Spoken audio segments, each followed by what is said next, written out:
Sebentar ya, berarti saya harus... Baik.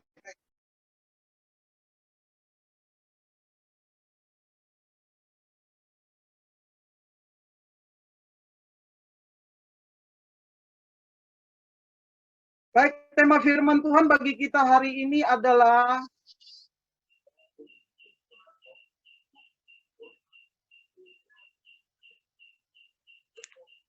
ketaatan. Kelihatan ya?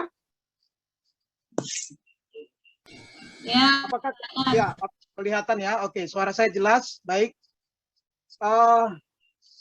Ketaatan. Coba kita perhatikan ayat yang ke-11. Ayat yang ke-11 dikatakan di sana, ayat yang ke-11. Demikianlah firman Tuhan. Karena itu baiklah kita berusaha untuk masuk ke dalam perhentian itu supaya jangan seorang pun jatuh karena mengikuti contoh ketidaktaatan itu juga. Dari ayat ini saya memberikan tema bagi kita adalah ketaatan. Taat yang dimaksud di sini adalah beriman kepada Yesus, itu yang pertama. Yang kedua adalah mentaati Yesus melalui melakukan firman Tuhan. Mentaati Yesus melalui melakukan firman Tuhan. Jadi dalam konteks ini saya berbicara tentang ketaatan. Pertanyaannya adalah begini, mengapa kita harus taat?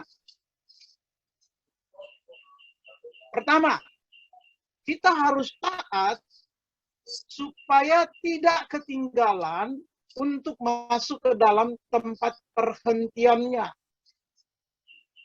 yaitu perhentian Tuhan. Ayat 1, coba kita lihat ayat 1. Sebab itu baiklah kita waspada, supaya jangan ada seorang di antara kamu yang dianggap ketinggalan, sekalipun janji akan masuk ke dalam perhentiannya masih berlaku.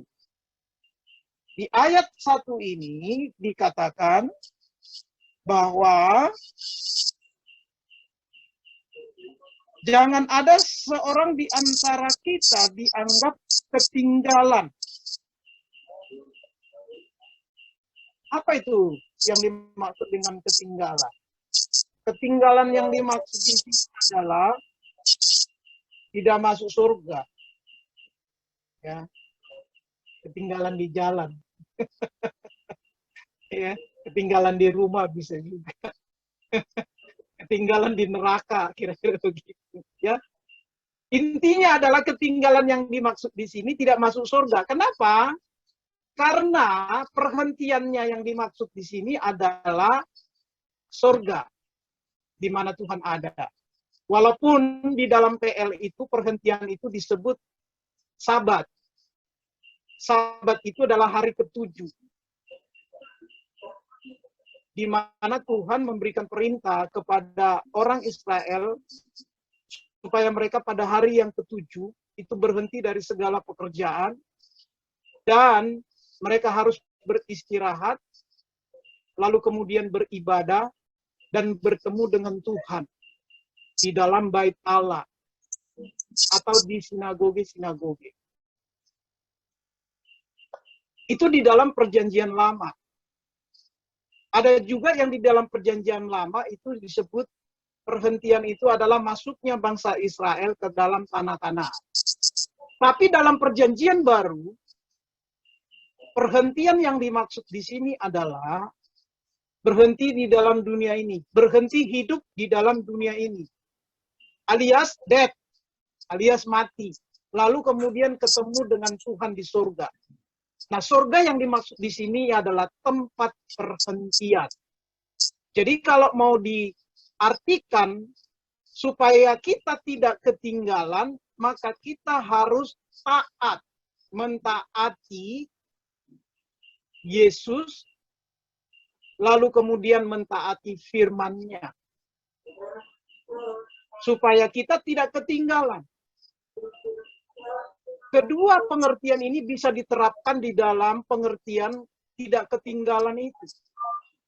Misalnya saja, kalau kita artikan bahwa tempat perhentian itu seperti Sabat, maka supaya saudara dan saya tidak ketinggalan beribadah dan bertemu dengan Tuhan di dalam bait Tuhan, atau di dalam gereja, atau dalam masa pandemi ini, kita beribadah melalui via Zoom, maka saudara dan saya harus taat. Kalau enggak, saudara tidak akan bertemu dengan Tuhan di rumah Tuhan. Seperti sekarang ini kita beribadah. Ya. Lalu kemudian, kalau ini kita tidak lakukan di dalam kehidupan kita, maka saudara ketika check out dari dalam dunia ini, tidak ketemu dengan Tuhan di surga, tempat perhentiannya. Karena itu saudara dan saya harus mentaati firman Tuhan. Selain itu, saudara dan saya harus tetap setia, taat, beriman kepada Tuhan Yesus Kristus. Supaya saudara bertemu dengan Tuhan dalam ibadah seperti ini, lalu kemudian setelah check out dari dunia ini, kita bertemu dengan Tuhan di dalam kerajaan surga yang mulia. Karena itu, saudara dan saya harus taat. Ya. Kadang-kadang kalau kita ketinggalan itu nggak baik. Kadang-kadang kalau kita ketinggalan juga kesel gitu ya, ketinggalan bus, kereta api, ketinggalan mobil dan sebagainya. Nah ini lebih ngeri lagi kalau kita ketinggalan nggak masuk ke dalam kerajaan surga, nggak bertemu dengan Tuhan baik yang hidup sekarang ini. Kita bertemu dengan Tuhan dalam ibadah seperti sekarang ini, itu nggak baik.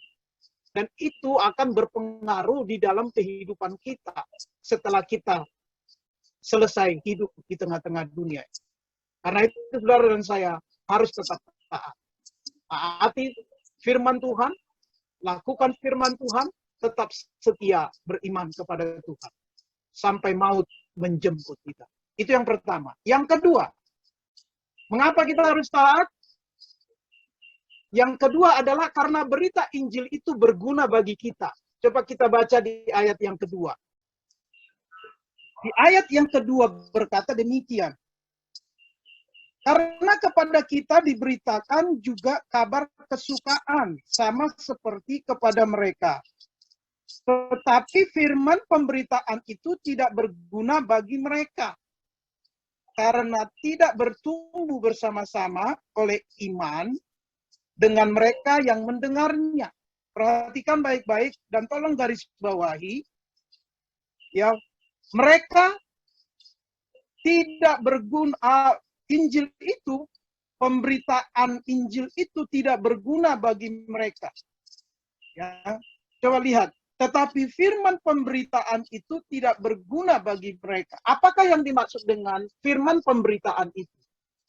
Yang dimaksud dengan firman pemberitaan itu adalah Injil. Ya, karena dalam bahasa aslinya itu dipakai logos. Logos itu dalam Yohanes pasal 1 ayat 1 adalah itu bicara tentang Yesus. Pada mulanya adalah firman. Firman itu bersama-sama dengan Allah dan firman itu adalah Allah. Ayat 14, firman itu telah menjadi manusia dan diam di antara kita. Jadi, ada kelompok-kelompok tertentu, ada orang-orang yang tidak menerima pemberitaan firman itu. Mereka tidak menerimanya karena mereka menganggap bahwa berita Injil itu tidak berguna bagi mereka. Perhatikan baik-baik kata ini. Berita Injil ini tidak berguna bagi mereka. Tetapi bagi kita berguna. Kenapa? Karena Injil itu adalah kekuatan Allah untuk menyelamatkan. Kalau bicara tentang kekuatan Allah, itu berarti berasal dan bersumber dari Allah. Jadi Yesus itu adalah cara Allah untuk menyelamatkan manusia. Dan dia adalah Allah itu sendiri. Kemudian Yesus datang ke dalam dunia ini, mati di atas kayu salib untuk menebus saudara dan saya. Karena upah dosa adalah maut. Jadi, Injil itu berguna bagi kita karena melalui Yesus Kristus mati di atas kayu salib, saudara dan saya diselamatkan. Saudara dan saya diampuni. Dan diberi keselamatan atau hidup yang kekal. Dan Yesus menjamin itu.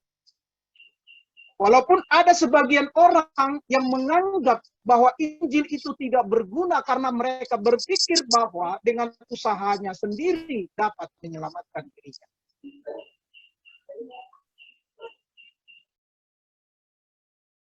Nah, karena itu, saudaraku, maka ketika kita menganggap bahwa Injil itu berguna bagi kita, maka saudara harus taat kepada Yesus Kristus dan firman-Nya. Dan kalau kita menganggap bahwa itu berguna bagi kita, maka saudara dan saya harus menganggapnya berharga. Sesuatu yang berharga itu kita jaga. Kalau kita punya emas, perhiasan, atau apa saja yang kita anggap berharga, itu kita jaga sedemikian rupa. Kita simpan di lemari supaya tidak dicuri, tidak hilang. Kita jaga baik-baik. Karena kita menganggap itu berharga. Nah, ketika kita menganggap bahwa Injil itu berguna bagi kita dan itu berharga, maka saudara dan saya harus jaga baik-baik. Apa yang dijaga? Yaitu keselamatan yang sudah diberikan Tuhan kepada kita. Itu harus dijaga baik-baik. Mengapa? Karena keselamatan itu bisa hilang jikalau saudara dan saya tidak menjaganya. Dengan cara bagaimana kita menjaganya? Dengan cara tidak lagi meninggalkan Yesus atau murtad dan tidak lagi hidup di dalam dosa. Alias hidup dalam pertobatan, alias hidup sebagai orang percaya yang sudah lahir baru, yang melakukan kehendak Allah di dalam kehidupannya. Dengan cara itulah kita menjaga keselamatan yang Tuhan berikan itu. Dan ingat baik-baik, iblis tidak tinggal diam, dia akan berusaha untuk merebut kita dari tangannya Tuhan, dari kasih karunia-Nya Tuhan. Dan dia bisa menggunakan segala cara untuk menghancurkan, untuk membinasakan kita. Karena itu saudara harus waspada terhadap setiap rancangan pekerjaan iblis di dalam hal ini. Saudara harus peka terhadap setiap pekerjaan iblis yang mau merebut kita dari kasih karunia Tuhan. Dan saudara bisa melakukan itu karena saudara memiliki Roh Kudus di dalam diri kita masing-masing.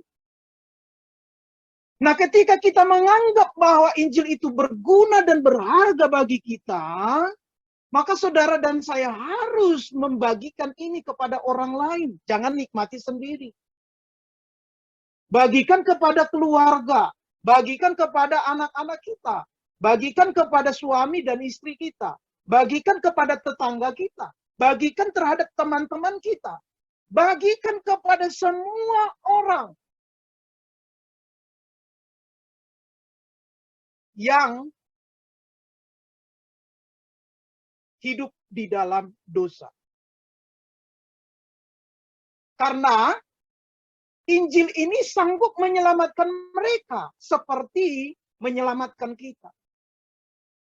Itu sebabnya Yesus mengatakan kepada murid-muridnya, pergilah, jadikanlah semua bangsa muridku. Baptislah mereka dalam nama Bapa, Anak, dan Roh Kudus, dan ajarlah mereka melakukan segala sesuatu yang kuperintahkan kepadamu, dan ketahuilah aku menyertai engkau sampai kepada akhir zaman.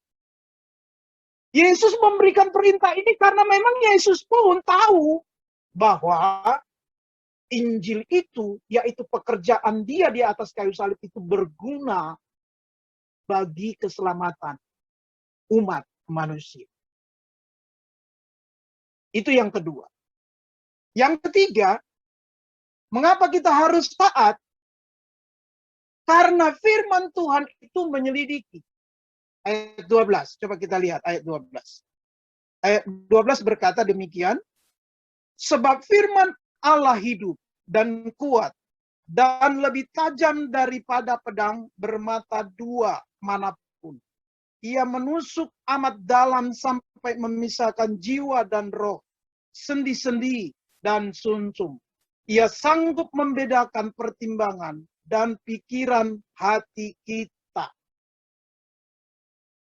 Firman itu dikatakan pedang bermata dua. Berarti firman itu adalah firman Tuhan yang menyelidiki. Karena di sini dikatakan lebih tajam daripada pedang bermata dua, ia menusuk amat dalam sampai memisahkan jiwa dan roh. Jadi firman Tuhan itu berfungsi menyelidiki sampai memisahkan jiwa dan roh. Berarti itu apa? Sampai menyelidiki sampai bagian yang paling terdalam dari diri kita, yaitu jiwa dan roh kita. Ya. Bahkan dikatakan apa lagi? Memisahkan apa? Sendi-sendi dan sumsum. Ini sebenarnya kalimat apa ya? Metafora sebenarnya. Ya. Jadi ini jangan ditafsirkan ya, sendi-sendi dan sumsum dipisahkan itu secara letterlek. Ya. Itu metafora untuk memberikan gambaran bagaimana firman itu betul-betul merasuk, menyelidiki sampai kedalaman hati kita. Kedalaman jiwa kita. Dan tidak ada yang tersembunyi di dalam diri kita yang akan diselidiki oleh firman Tuhan. Nah, karena itu maka kita tahu dari sini bahwa firman Tuhan itu hidup. Firman Tuhan itu berkuasa. Firman itu adalah satu energi yang mencipta. Firman itu memisahkan kita dari dosa. Firman itu hakim atas pikiran kita yang paling dalam. Firman itu merupakan sarana Allah berhadapan langsung dengan kita. Jadi hari ini kita bertemu dengan Tuhan itu melalui firman. Ketika kita membaca firman, merenungkan firman, itu berarti kita sudah berhadapan dengan Tuhan. Secara muka dengan muka. Secara tidak langsung, karena firman itu menjadi sarana Tuhan menemui setiap saudara dan saya. Karena itu, saudara dan saya harus taat kepada Tuhan Yesus dan firman-Nya. Ya.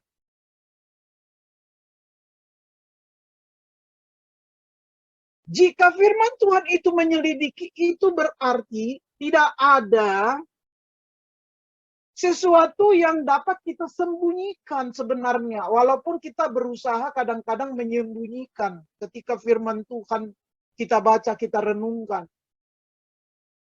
Tapi sesungguhnya tidak ada yang tersembunyi. Karena firman itu dikatakan tadi seperti pedang bermata dua yang akan menusuk, bahkan memisahkan sampai jiwa dan roh. Maka karena itu saudara dan saya harus jujur di hadapan Tuhan dan jujur terhadap diri sendiri dan berkata, ini aku Tuhan. Aku penuh dengan dosa, aku penuh dengan kelemahan. Ampuni saya Tuhan. Dan saudara harus dengan rendah hati mau dibentuk, mau diselidiki, mau ditegur dan bertobat supaya Tuhan bekerja di dalam kehidupan kita. Maka jujurlah di hadapan Tuhan. Dan jangan pernah menganggap bahwa ada sesuatu yang bisa kita sembunyikan di hadapan Tuhan. Yaitu dosa-dosa dan kelemahan kita. Nggak ada yang bisa disembunyikan. Ketika firman Tuhan disampaikan, Tuhan tahu dan tidak ada yang tersembunyi. Karena firman itu menyelidiki sampai ke dalam. Karena itu maka hendaklah dengan rendah hati kita mengaku dosa di hadapan Tuhan. Karena firman itu memisahkan kita dari dosa. Hendaklah pikiran kita yang kotor kemudian diperbaiki. Lalu hendaklah kita menerima firman itu dengan lapang dada, menerima firman itu dengan lemah lembut, dan menerima firman itu sebagai sesuatu teguran yang datang dari Tuhan untuk membentuk saya. Itu yang harus kita lakukan. Yang keempat, kenapa kita harus taat? Karena Yesus yang kita imani itu turut merasakan kelemahan-kelemahan kita. Apa sih kelemahan kita? Kalau kita baca di ayat 15, coba kita lihat ayat 15. Ayat 15 berkata demikian, sebab imam besar yang kita punya bukanlah imam besar yang tidak dapat turut merasakan kelemahan-kelemahan kita. Sebaliknya sama dengan kita, ia telah dicobai hanya tidak berbuat dosa. Jadi Yesus itu adalah imam besar kita yang turut merasakan kelemahan-kelemahan kita. Apa kelemahan kita? Ketidakmampuan kita untuk melakukan firman Tuhan. Yesus tahu bahwa kita tidak mampu dengan kekuatan kita untuk melakukan firman, untuk mentaati perintah-perintahnya. Maka diberinya Roh Kudus kepada kita untuk menolong kita. Sehingga kita sanggup melakukan firman itu dalam kehidupan kita. Galatia 5:16. Maksudku ialah, hiduplah oleh roh, maka kamu tidak menuruti keinginan daging. Roh Kudus inilah yang menjadi penolong kita untuk kita bisa memahami firman, dan juga untuk kita mampu menaklukkan segala keinginan daging, sehingga kita melakukan firman Tuhan di dalam hidup kita. Karena itu, bekerja samalah dengan Roh Kudus. Ya.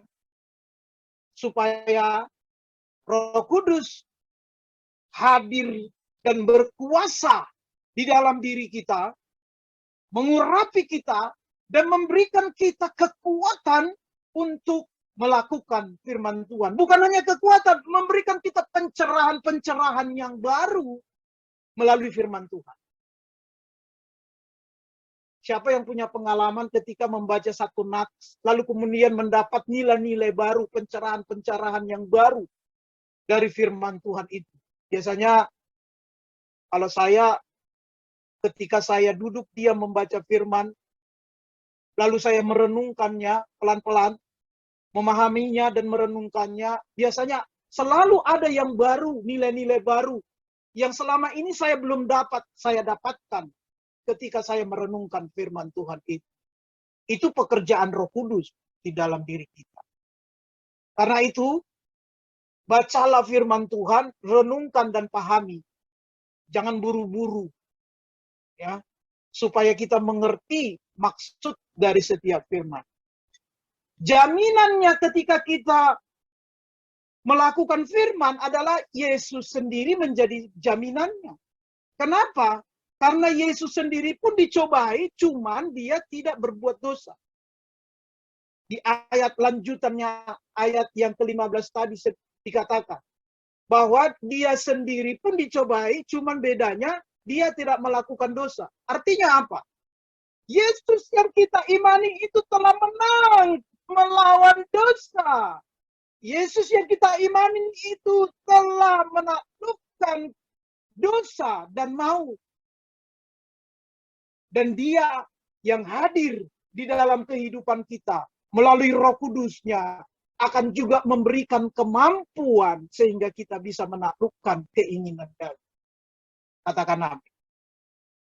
Nah, karena itu saudaraku, jangan pesimis di dalam melakukan dosa, di dalam melakukan firman Tuhan, maksud saya.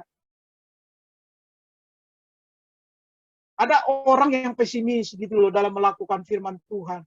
Gak bakalan bisa kita hidup kudus, hidup suci. Nggak bakalan bisa. Kita kan masih di dunia. Kaki kita kan belum melayang-layang, masih menginjakkan tanah.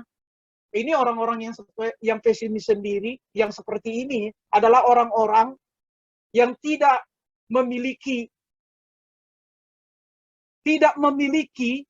pemahaman yang benar terhadap firman Tuhan melalui Roh Kudus-Nya yang bekerja di dalam diri orang percaya untuk memampukan dia melakukan firman Tuhan dalam hidupnya. Dia tidak tahu bahwa Yesus telah memberikan jaminan. Apa jaminannya? Yesus dicobai tapi dia tidak berbuat dosa. Maka setiap anak-anaknya yang percaya kepadanya juga memiliki kuasa yang sama. Ketika pencobaan itu datang, kita mampu untuk tidak berbuat dosa. Katakan amin. Kalau tidak seperti itu, maka orang akan berbuat dosa terus. Jatuh dalam dosa terus. Karena dia pikir, bagaimanapun saya tidak bisa hidup benar. Karena dosa lebih berkuasa di dalam diri saya. Oh, orang yang seperti ini adalah orang-orang yang pesimis.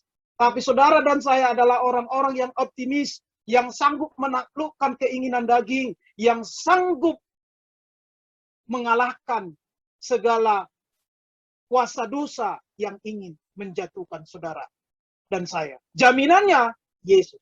Katakan amin. Nah, saudaraku, inilah poin-poin mengapa kita harus mentaati Yesus, yaitu tetap beriman kepada Tuhan Yesus sampai kita dipanggil dari dunia ini. Dan yang kedua, melakukan firman Tuhan di dalam kehidupan kita sampai kita dipanggil di dalam dunia ini. Maka apa yang dijanjikan oleh Yesus di poin pertama, yaitu supaya masuk ke dalam perhentiannya, akan terwujud di dalam kehidupan kita. Terwujud waktu kita ibadah hari ini bertemu dengan Tuhan. Mengalami hadirat Tuhan. Hari ini saya mengalami hadirat Tuhan dalam pujian penyembahan kita tadi. Saya sungguh merasakan Roh Kudus melawat saya secara pribadi. Kita rasakan itu. Lalu kemudian ketika kita check out dari dalam dunia ini, kita ketemu bersama dengan Tuhan di tempat perhentiannya, yaitu di surga yang mulia. Karena itu, di akhir khotbah ini, taatlah. Taatlah. Sekali lagi, taatlah. Lakukanlah firman Tuhan. Maka saudara dan saya akan diberkati. Tuhan Yesus memberkati. Mari kita tundukkan kepala. Kita berdoa. Haleluya, haleluya. Bapa di surga, Bapa yang mulia, Bapa yang kami sembah di dalam nama Tuhan Yesus Kristus. Kami bersyukur untuk kebenaran firman-Mu ya Tuhan. Engkau Bapa yang baik, yang mengasihi kami. Yang memberikan kami kesempatan untuk kami boleh menikmati firman-Mu. Biarlah kiranya Tuhan Yesus, firman-Mu ini menjadi rema di dalam kehidupan kami. Kami menjadi anak-anak Tuhan yang taat sepenuhnya. Tanpa bertanya mengapa kami harus taat. Karena kami tahu Engkau yang memberikan firman. Pasti semuanya itu untuk kebaikan kami. Sebab Engkau adalah Tuhan yang tidak pernah merancangkan rancangan keburukan, kecelakaan dalam hidup kami. Tapi rancangan damai sejahtera yang memberi hari depan yang penuh harapan. Dan Engkau menghendaki supaya kami taat dan taat kepadamu sepenuhnya. Seperti seorang hamba yang taat kepada Tuhan. Karena itu Bapa di surga, berkati semua umat-Mu yang mendengarkan pada malam hari ini. Biarlah dimanapun mereka berada, di kantor, di tempat pekerjaan, di rumah, di kamar, di mana saja kami berada, kami menjadi anak-anak Tuhan yang selalu taat dan tidak mau hidup di dalam dosa. Tidak menuruti keinginan daging dan tidak melakukan hal yang salah di mata Tuhan. Supaya apa yang Kau janjikan yaitu masuk ke tempat perhentian-Mu. Menikmati hadirat-Mu dalam ibadah pada setiap hari Minggu. bertemu dengan Tuhan dan melihat kemuliaan Tuhan. Bahkan setelah kami selesai hidup di tengah-tengah dunia ini, kami masuk juga ke tempat perhentian-Mu, yaitu surga yang mulia itu. Kami hidup selama-lamanya di dalam hadirat-Mu, di surga yang mulia. Terima kasih Bapa untuk kebenaran firman-Mu. Di dalam nama Yesus Tuhan kami telah berdoa. Haleluya, haleluya. Amin. Tuhan memberkati. Saya mau bertanya, ini punya si Daniel yang mana ini? Punya Ibu Rindu atau yang mana? Supaya saya buat lagi untuk host. Yang kayu semua Bang. Ya.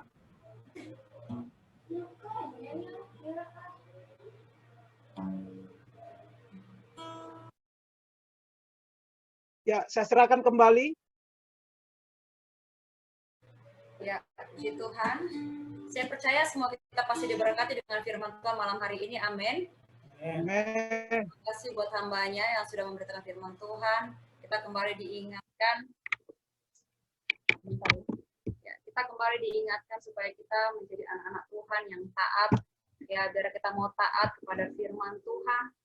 Kita mau taat kepada apa yang Tuhan perintahkan supaya kita lakukan di dalam kehidupan kita sehari-hari. Haleluya. Kita akan memberikan persembahan kita sebagai rasa syukur kepada Tuhan. Saudara bisa kumpulkan persembahan saudara di tempat saudara masing-masing. Ya, nanti saudara bisa menyetorkannya atau mentransferkan kepada benda